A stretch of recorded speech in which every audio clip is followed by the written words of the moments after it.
At Piedmont, we know that a breast cancer diagnosis is one of the most overwhelming things you can hear. From the moment you walk in the door, we're committed to providing you with complete breast cancer care. Piedmont is the first and only healthcare system in Georgia to qualify as a certified member of MD Anderson Cancer Network, a program of MD Anderson Cancer Center, a leading cancer care provider. And with locations in Noonan, Fayette, and Henry, expert care is closer than ever. Learn more at piedmont.org/breastsouth. Are you weighed down by the burdens of life? Do you find yourself encouraged by the Word of God on Sunday, but lose momentum shortly thereafter? Well, welcome to Sunday Soul Service, an hour designed to strengthen, encourage, and motivate you to keep pushing along the journey we call life. This is Dr. Renee Sunday, the platform builder, encouraging you to believe, trust, and walk it out.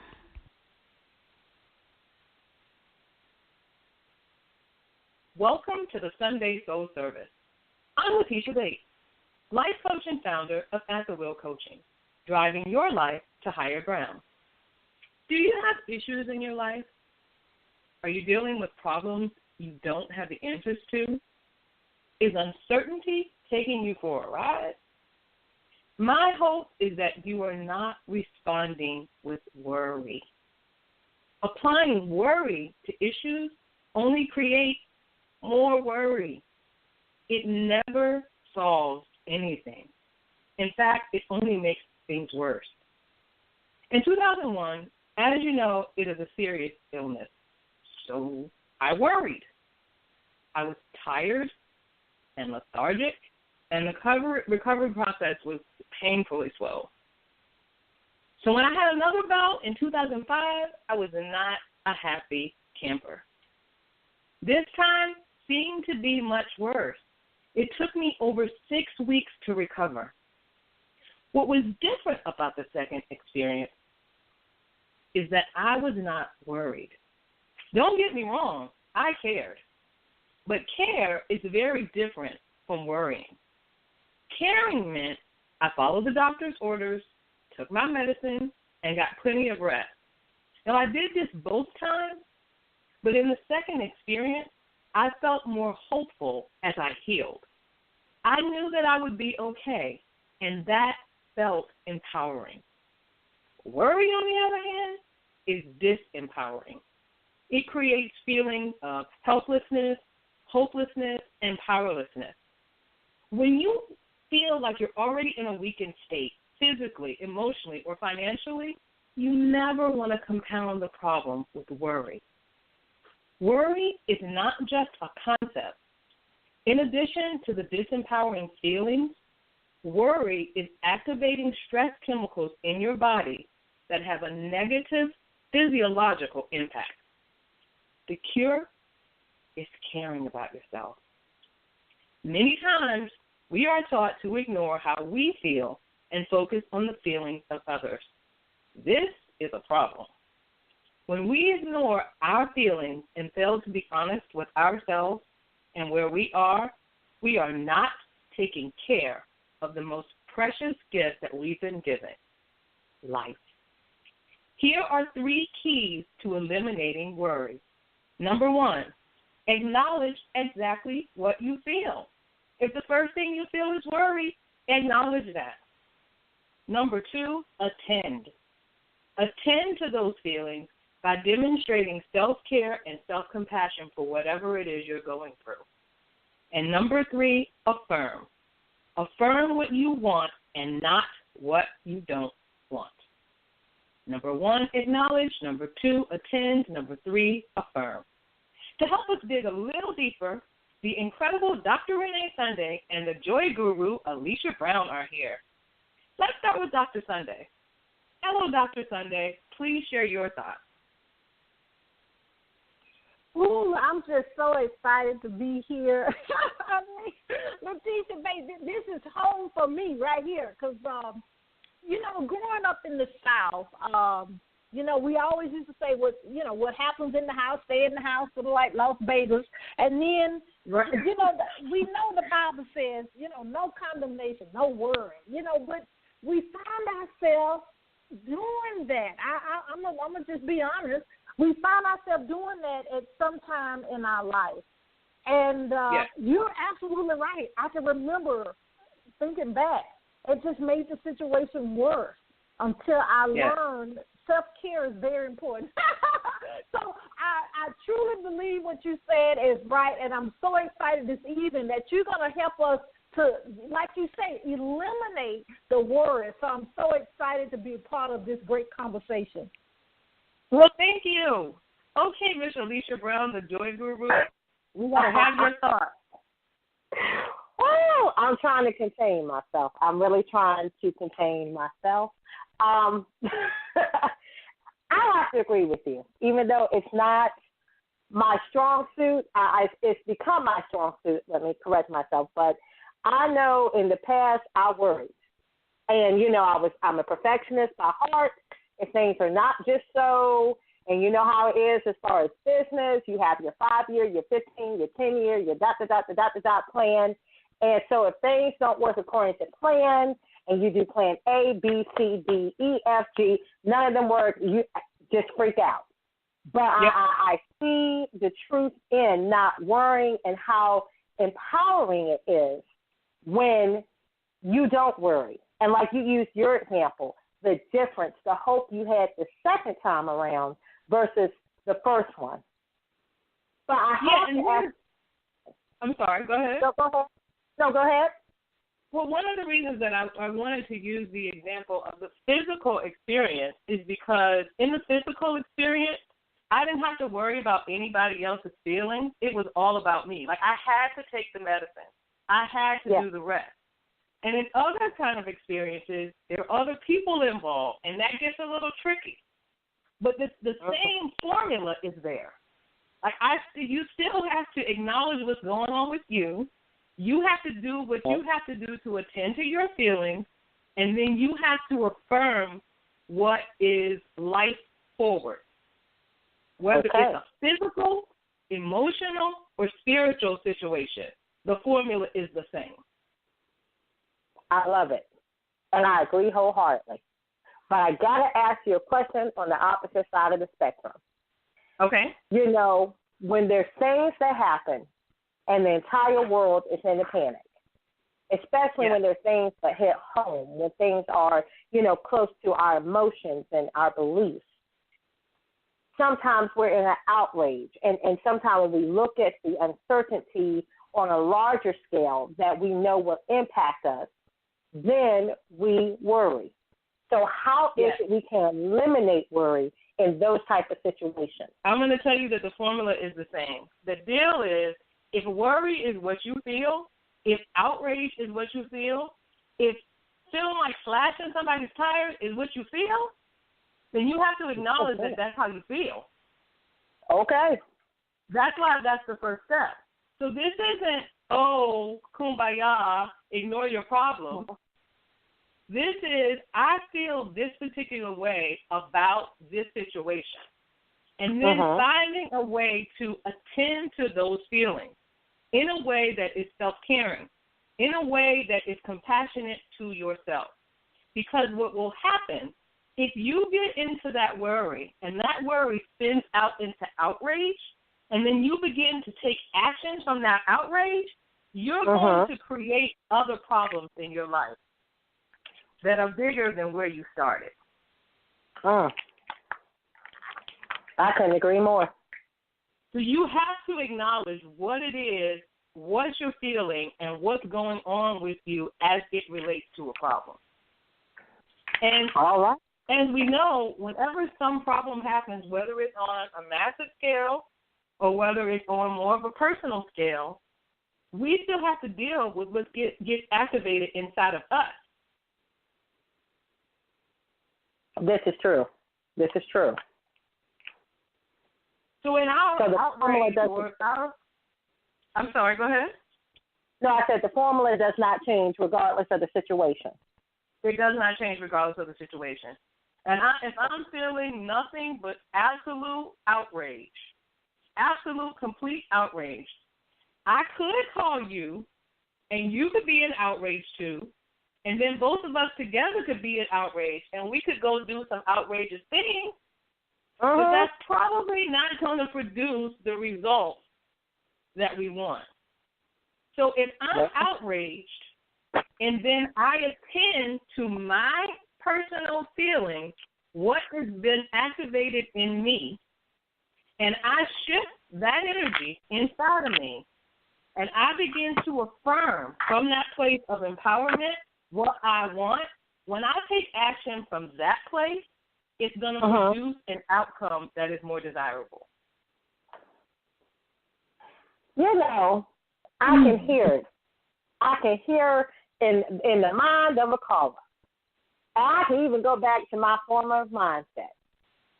How do you do the transition from I know you got your formula, but how do you do that transition from I am stark, raving, mad, angry, upset, this whole situation, I'm just so mad. I feel powerless because it's a situation bigger than me, and I know, like world situations, I can't fix it. I didn't cause it, but I'm impacted by it. If there's a legislation that's going to affect, some people are outraged over health care, and then they would tell you, I can't help but be concerned. This affects the way I take care of myself, my family, those people that have pre-existing conditions. This could mean life and death for me. So when you say eliminating worry, to them that's impossible in that situation because you're talking about something that's going to affect, it could cause a life and death situation. So how do they make that transition from feeling like I have no other recourse but to worry because there's nothing I can do in that situation? Let me answer your question with a question. If your situation is as you have described, help me to understand what worry does to help the situation. Realistically, nothing. But when you're angry, you don't think about that. You're worried, you don't think about that either. Right. So this is the importance of that. Because adding that worry, living from that worry, doesn't do anything to move you closer to a solution. It just compounds the problem. So a quick way you can make that shift in that acknowledgement is when you get to that acknowledgement and you can write those feelings out, you can speak those feelings out. Of course, if it's me, I'm going to tap those feelings out. Amen. And work with what is going on. That is how you attend. But the attending part is secondary. The acknowledgement part is first. This is how I'm feeling. I feel powerless. I don't know how I'm going to take care of this. I don't know how I'm going to take care of that. I don't know where this is coming from. Okay, those are feelings of powerlessness. I'm saying acknowledge how you feel. Once those feelings are acknowledged, then you must attend to them.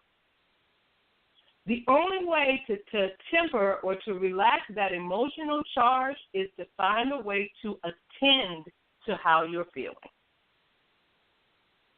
When you shift that emotional charge, then you can get into a place where you can start to say, okay, this is not the only thing that's ever happened to me before in my life. I'm not the only person on earth who ever experienced something like that. So what is my next step that's going to bring me closer to getting to what I want? What resources are available to me? What help is available to me? Now that this has happened, what can I do? But choosing worry can do absolutely nothing to move you forward. I totally agree with that. I want to, if it's okay, Letitia, because and the reason I think I said that what happens in the South, because I seem like we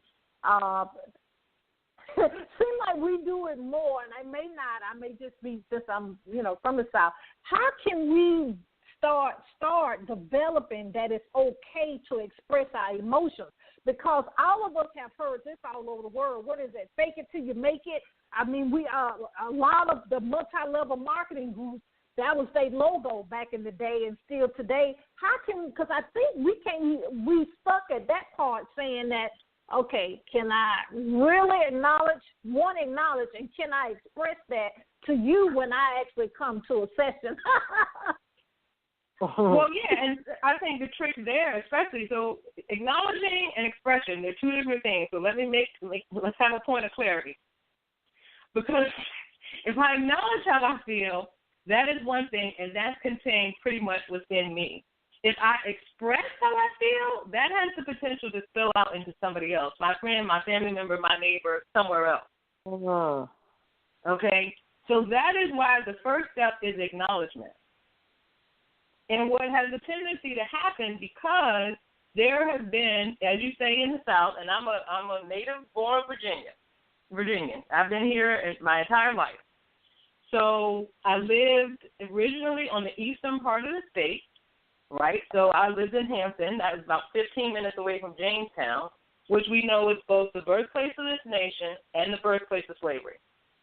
And now I live in the Shenandoah Valley, about 45 minutes away from Charlottesville, Virginia. And many of the Civil War campaigns were fought here, which, of course, the Civil War was primarily about slavery. So these feelings of suppression, particularly in the African-American experience, has been part of our history. So it's not, if I can say something a little bit closer, a little bit more narrow, it's not just the issues of expression and acknowledgement in the South. I think it's particular in the African-American experience in the South because of that Virginian history. So the history may justify the frustration, but adding the worry to the problem fuels the fire. And there have been times as an entire body of people that we have been helpless and powerless. And that has changed. There are definitely roads to cross, but we are not in the state of powerlessness and helplessness and hopelessness that we as a people once were. We're not even close. And what tends to happen is when situations happen, particularly what's happened this recent weekend, it opens up that old wound of feeling powerless, of feeling helpless, of feeling hopeless, and we dip back down into that history, and we move away from the power that is ours in the present day. And the worry is a route into that powerlessness. That's why it's important to acknowledge that feeling and attend to it. Amen. So that we don't go off and express things and create bigger problems in our lives than need to actually be there. Is there cause for concern? Absolutely. But concern is not worry.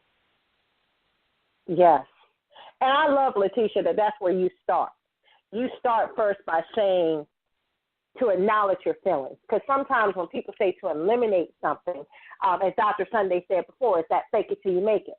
But they almost want you to get in the space where you pretend it doesn't happen. It never happens. Just move on. But if I don't acknowledge the feelings I have first, I'm setting myself up for failure. So I first have to acknowledge it before I can even deal with it, not, just push it aside or pretend it didn't happen. But I also would say that you are so on point because I think, history has shown time and time again, and then we have to remember, too, media has a way of skewing facts. There are other facts that are just there that are obvious. But at the same point, what is the best action versus reaction that should be taken in every situation? If I go straight, for my emotion, whether it be worry or fear or anxiety, I'm going to have an action that I take. Probably not the most effective and definitely not what would be in my best interest. So I love the way first you acknowledge it. Yes, and this is why I'm advocating dealing with this at the individual level. I'm not talking about what me, you, and Dr. Sunday do as a group. What I am saying is that Dr. Sunday has to work on Dr. Sunday, Alicia has to work on Alicia, and Letitia has to work on Letitia. And as we deal with our individual stuff, when we come together from a place of power, because we've shifted out of that worry and we've attended to what's being activated in us individually, and now we are affirming what we want and where we want to move, when we come together in that conversation, then we can move things together collectively. Yes, I am advocating individual responsibility with what I'm saying here. It's definitely not a group thing. No, it's not a group thing, okay? Because here's the thing. Where you sit, if we think about this weekend, and I'm bringing this weekend up because I'm a stone's throw away from it. I mean, I was literally in Charlottesville on Friday. I went to Charlottesville for shopping. I had no idea what was going on. Friday night, I drive back home. I still have no idea what was going on. The road back home, because there are two routes back to my house, the road I took was a dark, mountainy, long, windy road that passes where this demonstration was taking place. I didn't see it, but I didn't know it was happening. So when I get home on Saturday, and it was Friday night, and, you know, I go to bed, and I wake up on Saturday, and I realize all this chaos was a stone's throw away from me. Wow. What gets activated in me is going to be different than what gets activated in somebody who's in Georgia or somebody who is across the state from me. So I have to deal with what is getting activated in me at the individual level. Do you understand what I'm saying? Right. Mm-hmm. So my level of fear or concern or worry may have been heightened just because of my physical proximity to the experience. I have to deal with that. And I can tell you at the onset of what happened, it did not feel good. It brought up a lot of stuff. But I had to acknowledge that. I still have to acknowledge that. I'm still working through that. Because as you know, this is big. But I am looking to see what I can do from a positive perspective after I deal with me. Does that make sense? It makes perfect sense. But when you brought that up, it brings up another question for me. Because sometimes, you know, we can get to where you're talking about, and we think about, okay, what we personally experience. So if I'm a worrier, I'm going to work through it. I'm going to do what you said. I'm going to acknowledge my emotions, and I'm going to do this, that. But then, like you said in that situation, because of your close proximity, some people would feel I can deal with things easier when it's stuff that maybe the way I'm responding, maybe it's something that I'm doing. Maybe it's things that I provoke. But they would say it's something different. Like, for instance, if you have a family member, sort of like, you know, people say negative Lucy or negative Nancy. What if you have a family member that's just anxious Alice, and she just lives in a state of 2,000 all the time. She worries about everything, and you cannot help it. That when you're in close proximity to this person, the worry gene gets activated. That tension, that energy from her, that vibe, and you can't separate. Maybe it's a coworker. You can't separate yourself from this person, but you have a struggle when you feel like it's thrust upon you whenever you're in their presence. How do you deal with that if it's harder for you versus your own anxiety, the stuff that just, you know, you provoke or you do? And that's a great question. But I'll tell you what my life coach used to tell me. When things go to pieces, don't go with them.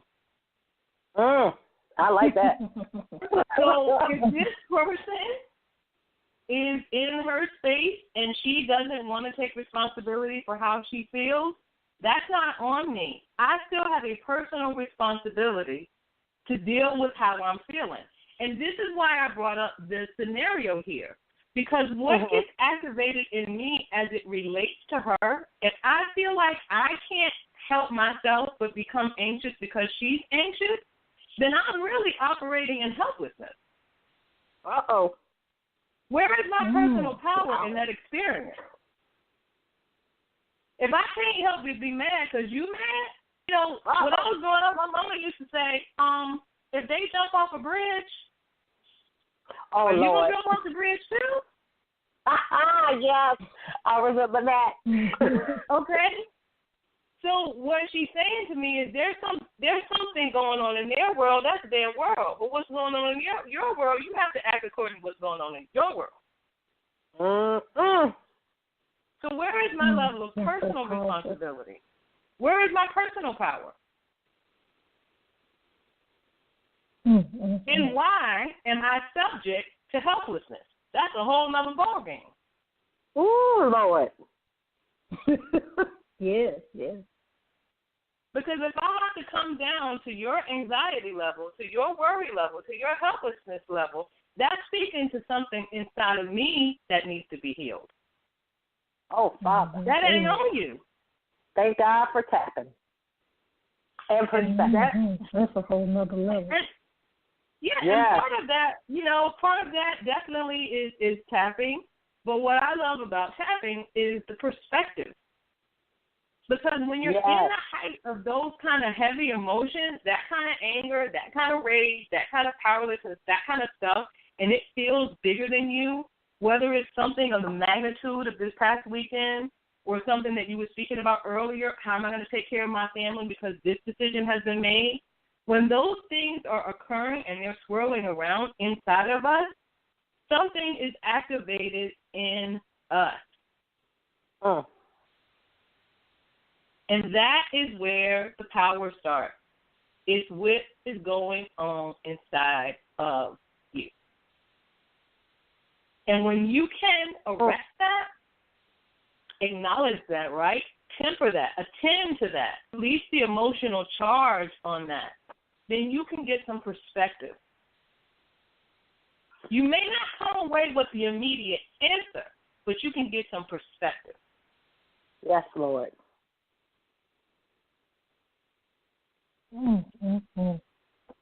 That's powerful. If you think about the other side, I'm sorry, go ahead.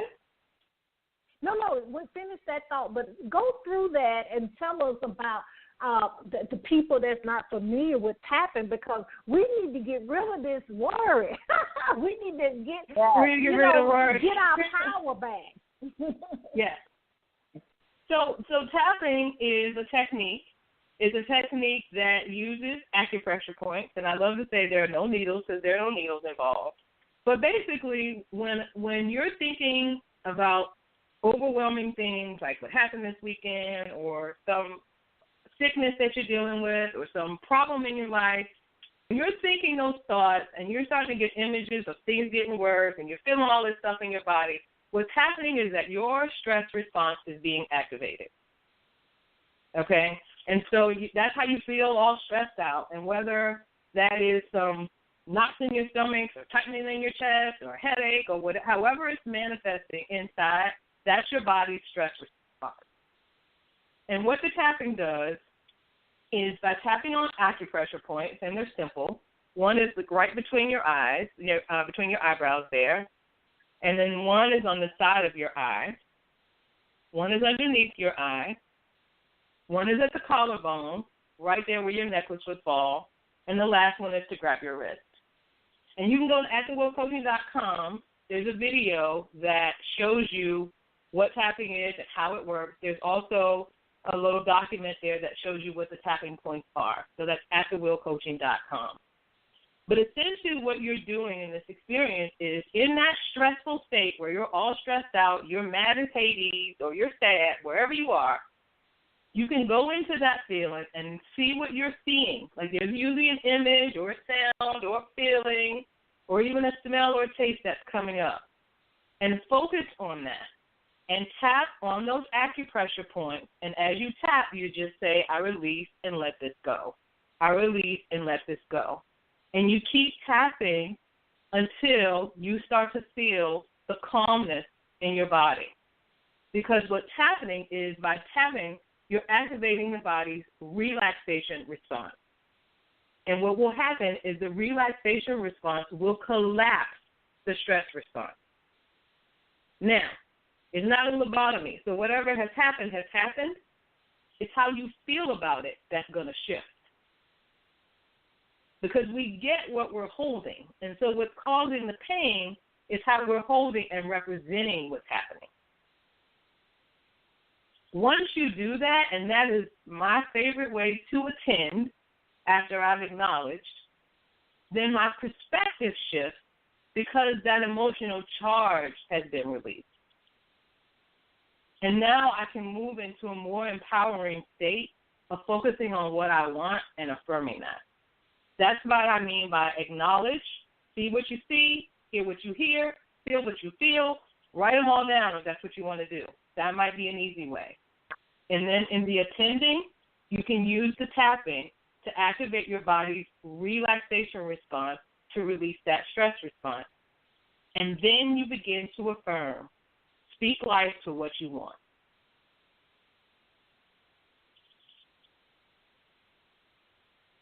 Does that answer your question? Oh, yes. So we need to go over to the website and look at the video and look at the PDF so we can actually get the initial information. But, of course, you need to contact Letitia Bates to get that full effects of how you need to implement this in your life. Woo! Yeah, well, because basically, and I say this often, we know what we're reacting to is not happening based on the future because the future hasn't happened yet. Yeah. It's based on the past. And that's what I'm saying about this particular history and this weekend's event. It taps into something that's historic. It taps into feelings and beliefs that people have held about themselves for years, decades, hundreds of years.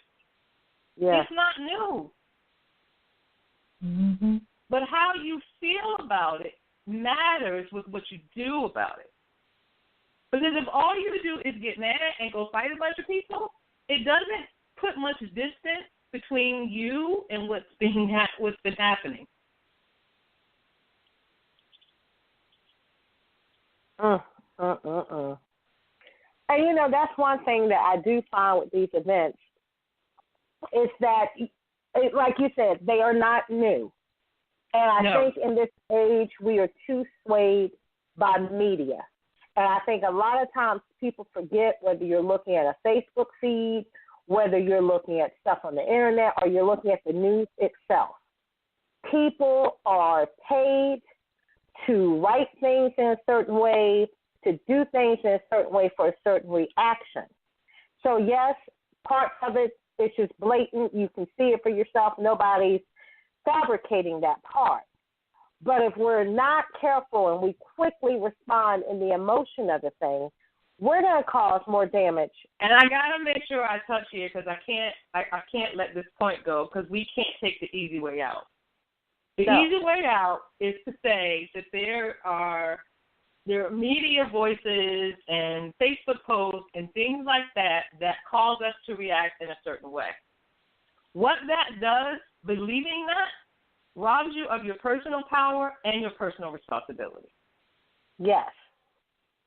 So the images are out there, the articles are out there, the posts are out there. You still have to be diligent about how you respond to them and what you do at the individual level.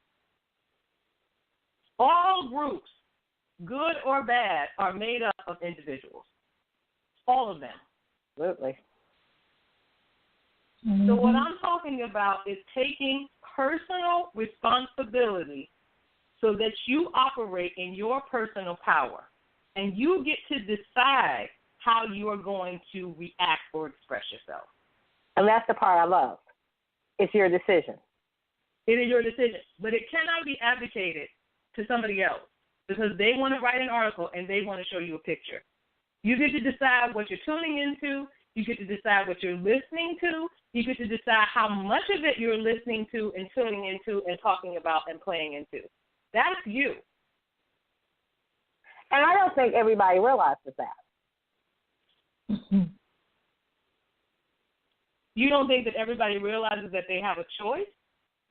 No, I do not. Because some would argue, well, it's just there. I mean, it's there here, it's there here, it's there here. I don't have a choice because no matter where I go, it's going to be there. Yeah, I have a problem with that. The last time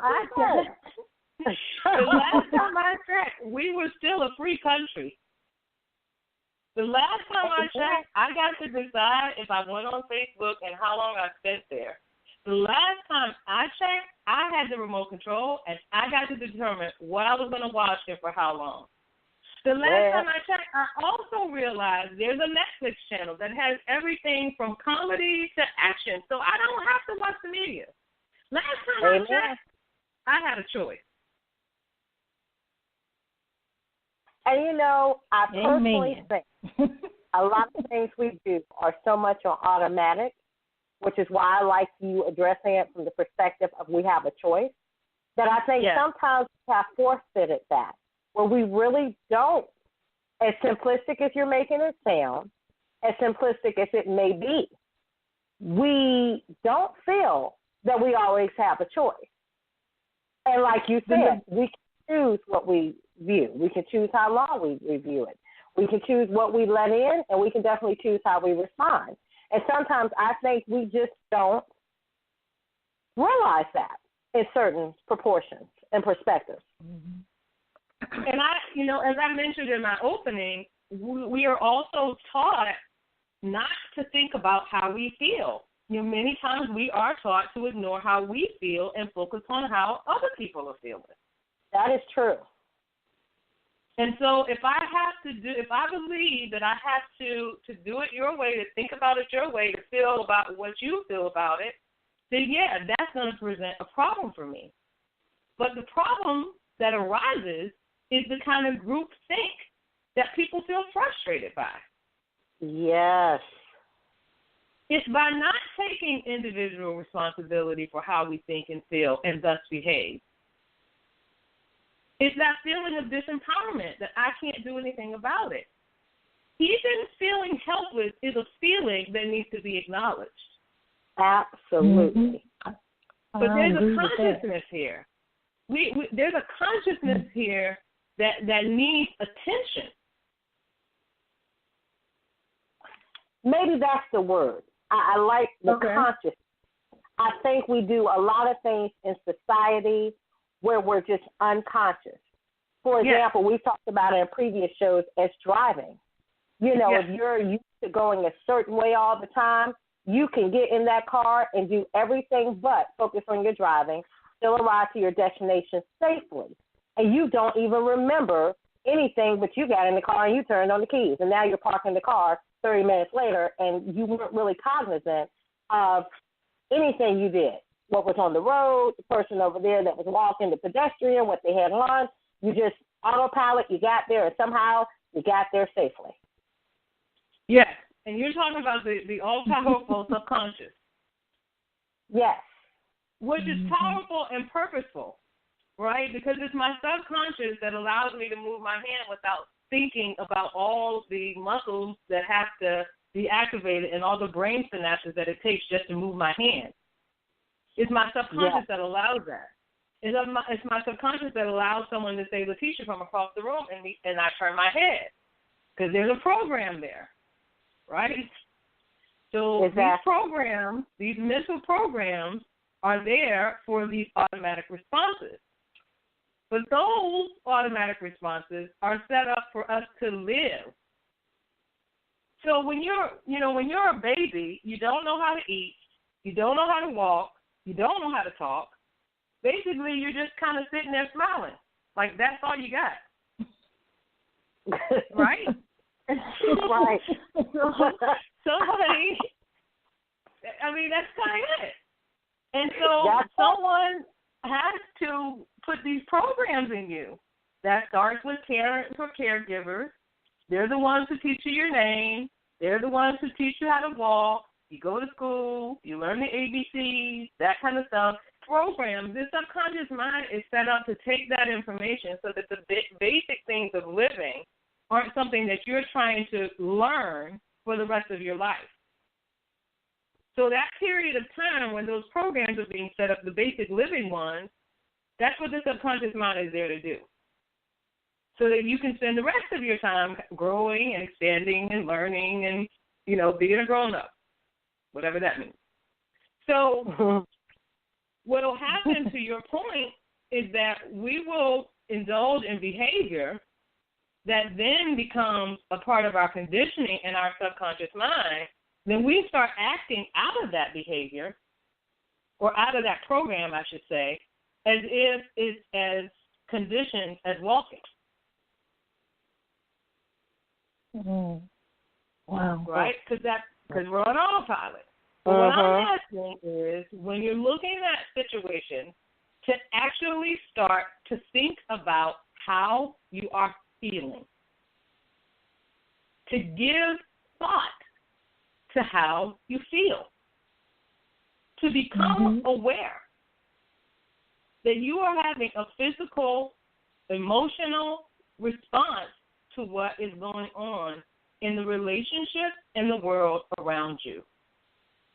And to the degree that you become personally aware of that, then take the personal responsibility to access your personal power. Love it. Yes.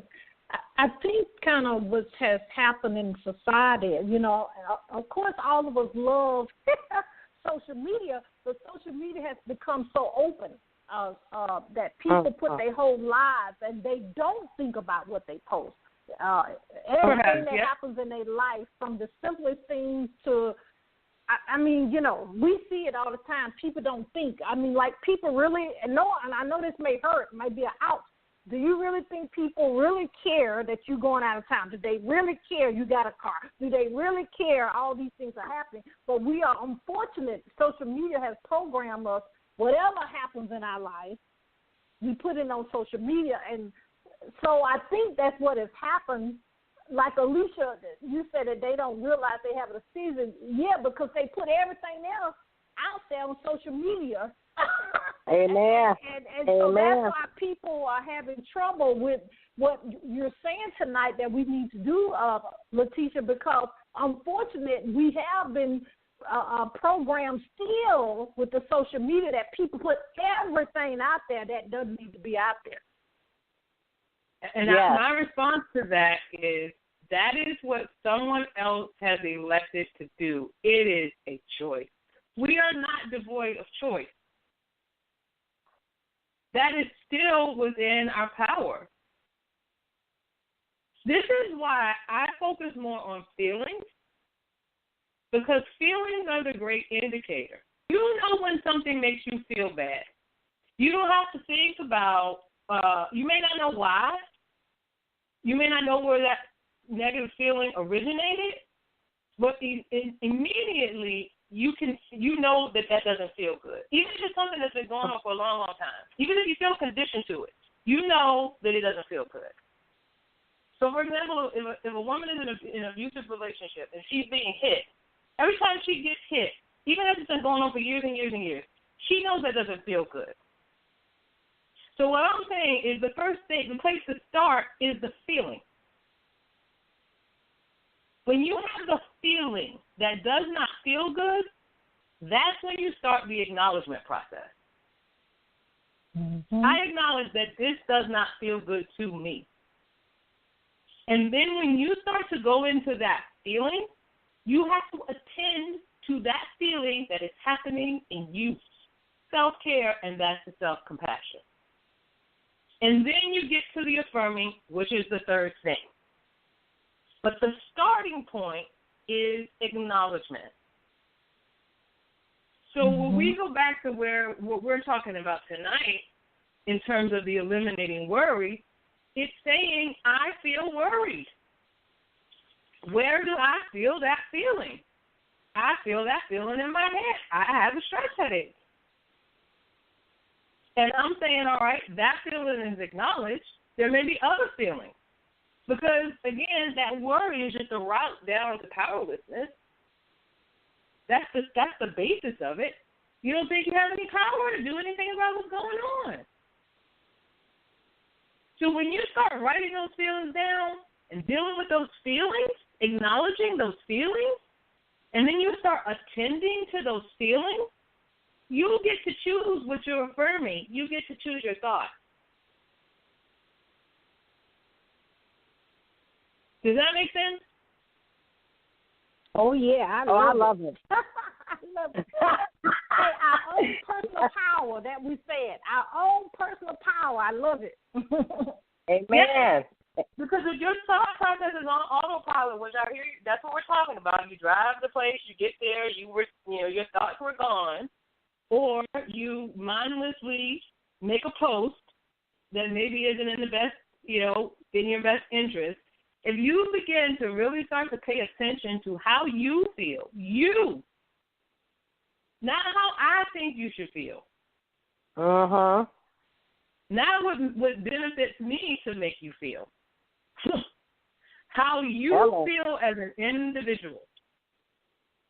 And you start to work your situation from that perspective, that is the seat of your personal power. Amen. Because then nobody can make me watch TV for 24 hours looking at something that's just adding to the feeling of hopelessness that I already feel. Maybe I'm going to watch it for an hour so that I can be educated about what's going on and I can stay aware. But if overdosing on that visually is sending me into some kind of downward spiral of helplessness or anger or outrage, that is not a good route. Amen. Amen. All right now. I love it. That's why the first step is the acknowledgement. You gotta start thinking about how you feel. You have to acknowledge what's going on inside of you as it relates to any situation. Wow, I love it. Letitia, let me ask you this, because the engineer just told us that the lines are, we're full capacity, and we just love it, love it, love it. And we want to let people know if they have a question, you can hit *1, and the engineer will let you come in because this is some powerful information that we can put into practice right now. So I just love it. But if anyone have a question for actually Letitia, she's here giving us this information that we can start this process. Yeah. *1. But continue, Letitia, because I'm writing notes. I'm getting in on this. All right now. Yeah, and that's what I'm saying. The absolute beginning of it is your feeling. And I say this all the time because I know it's true. Nobody wants to feel bad, right? Even a baby that I talk about just wants to smile, because when the baby is wet, they cry. Right. So naturally, we just want to feel good. So when something is coming up and it doesn't feel good, you don't want to feel bad. I get it. And it may seem easier to do something else, anything else, shop, smoke, drive, work, anything, but feel what you're feeling if it doesn't feel good. I get it. But I'm asking that you go into that feeling with the understanding, and this is why I love the tapping, because it's a tool to actually help you attend to it. And that is what I do in my practice, because my clients are bringing me really sensitive material. Some of it is around abuse. Some of it is around grief. Some of it is around loss, whether it's job loss or relationship loss or the loss of a loved one. Those are really big, painful emotions. Exactly. And so what I love is that I actually have a tool that I can use with my clients, and I give them other tools to help them deal with the feeling.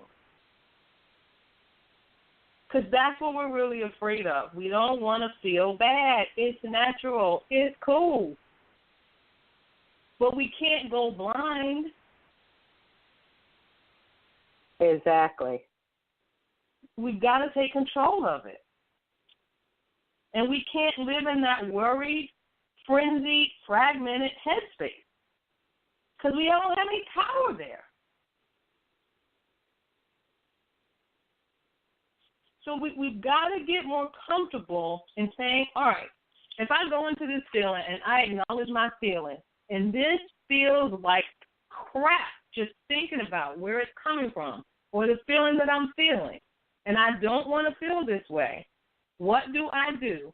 And that is what I love about working with my clients, because I have tools to help you navigate that so that you can shift out of that helplessness and into your power. And from that place, you can do anything you want to do. But that worry is a route to powerlessness. That's the only place it leads. Amen. Because the other thing about it is, the more you do it, the more you do it. When you train yourself how to worry, you worry about everything. Amen. And it becomes a thing. And you're so right. Because as someone that is a former warrior and would not give up, that, was gung-ho, I'm not going to give that up. This one word, mama word, grandma word, it's just a family legacy. When you make that transition, and I'm not saying I'm perfect, but when you make that transition, it's so much easier because you're actually in the position of power. So it almost sometimes becomes that opposite. Hey, this wasn't what I was looking for. I know ordinarily I get upset, or maybe I had different plans, but you know what? If I can't do anything about it, if worrying doesn't make me feel better or it doesn't change the situation, what can I do in this moment? So it makes me focus on whatever I would have worried about before. Okay, what do we need to do to address this situation right now? Still doesn't mean I'm happy about it, but just I need to focus my energy on what it's going to take to resolve the situation or deal with it right now. Well, yes, and the thing about worry, and you have to think about the fact that when you're practicing something, right, I tell you all the time, this is a game of references and rehearsal. Yes. References are memories, they're experiences, they're events where we learned how to worry, for example. So maybe when we were young, we would learn how to worry. And then, when we got to high school, we worried about more stuff. And then when we got to college, we worried about more stuff. And now in our adult life, worry has become a part of how we operate. So the first thing we do when anything comes up is we worry. So basically what we've done is we've rehearsed worry. And we've got these memories or these references where we've done it before, and those references rehearsed over and over and over again create a theme. And suddenly we worry about everything. We worry about running late. We worry about money. We worry about getting to the store on time. We worry about everything because we are so practiced at it. And what I'm saying is when something is coming up and worry is there, if you start dealing with worry and the other feelings that are associated with the worry, then you start to get into where that worry originates, and you release that worry through that attending process, because ultimately you want it out of your life. You don't want worry. It's not a good thing. If you're running 10 minutes late and there's traffic and there's no way to get there before the 10 minutes are up, you can't get there faster by worrying. Amen. But if worry is not your go-to, then you can start to think, okay, so I'm going to be 10 minutes late. What do I need to do? Maybe I park over on this street. No, if I go over there, I can park over there. Okay. And then, Susie's there. That's good. I'm sitting here in traffic anyway. I'm going to text Susie, tell her I'm going to be 10 minutes late. She can start this.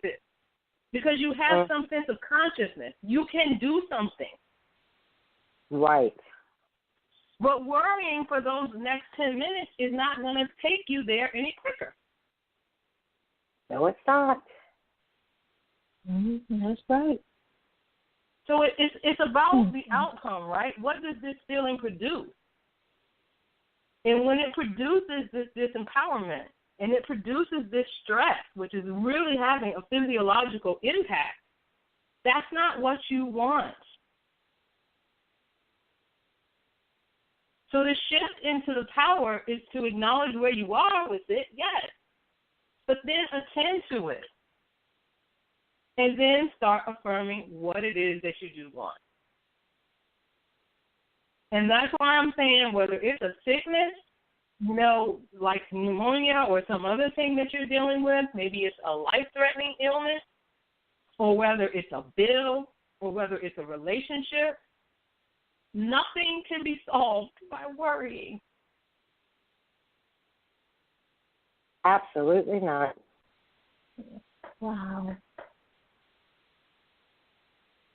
That's like the elephant off the chest almost. You can just relax and just flow with the moment. Yeah, because it won't change it.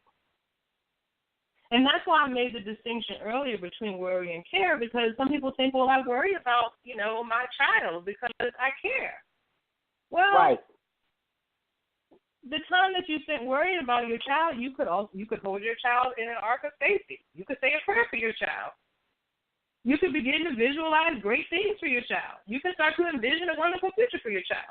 The same space you spend worrying, you could do 1,000 other things that's a life forward for your child, mentally and emotionally. Amen. And absolutely, you can still care. It doesn't mean you don't care. It means you don't worry. They are not interchangeable. They're not.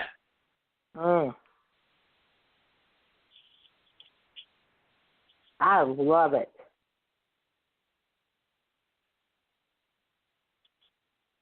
Before I wrap up, do either one of you have any questions? Or are there any other questions out there?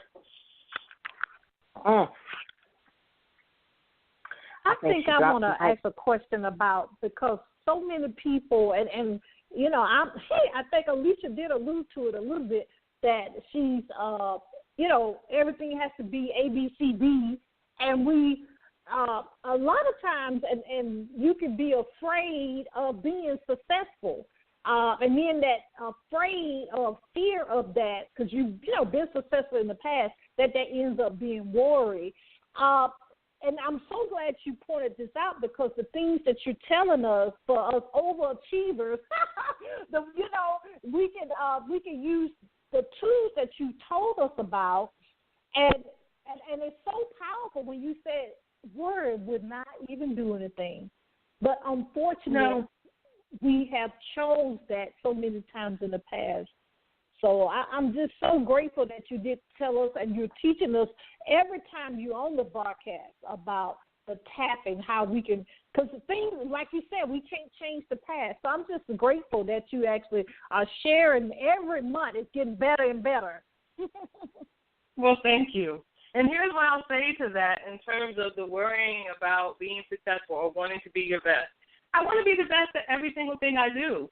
But that doesn't mean I'm not going to make mistakes. It's just going to happen because I'm human. So, wanting to do it right, cross the T's, dot the I's, everybody should want that. That's excellence. That's an aspiration to excellence. That's not an aspiration to perfection. It's not the same thing. Perfection doesn't exist. It's just a thing that keeps you down because you can't achieve it. Excellence is setting a bar, setting a standard, and then putting forth your efforts to achieve that. That's different. And maybe we'll talk about that the next time. But I do want to remind us of the 3 keys to eliminating worry, which is to acknowledge exactly what you feel, attend to those feelings, and affirm what you want. I know that dealing with that can be overwhelming. You can go to actofwillcoaching.com and schedule a free 15-minute consultation with me. I'm offering a 10% discount on all my coaching programs for the Sunday Soul Service listener. Third Tuesday of every month on Sunday Soul Service. I'm Letitia Bates, life coach and founder of At the Will Coaching. If the pain of your past has been keeping you down, start driving your life to higher ground. Thank you for tuning in to another edition of the Sunday Soul Service, brought to you by me, Dr. Renee Sunday, the Platform Builder. Tune in every Tuesday at 7 p.m. Eastern Standard Time for an uplifting, power-packed hour designed to help you believe, trust, and walk it out. And always remember, I love you, but God loves you best.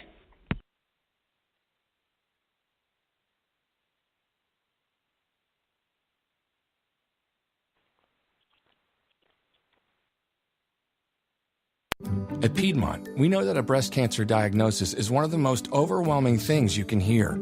From the moment you walk in the door, we're committed to providing you with complete breast cancer care.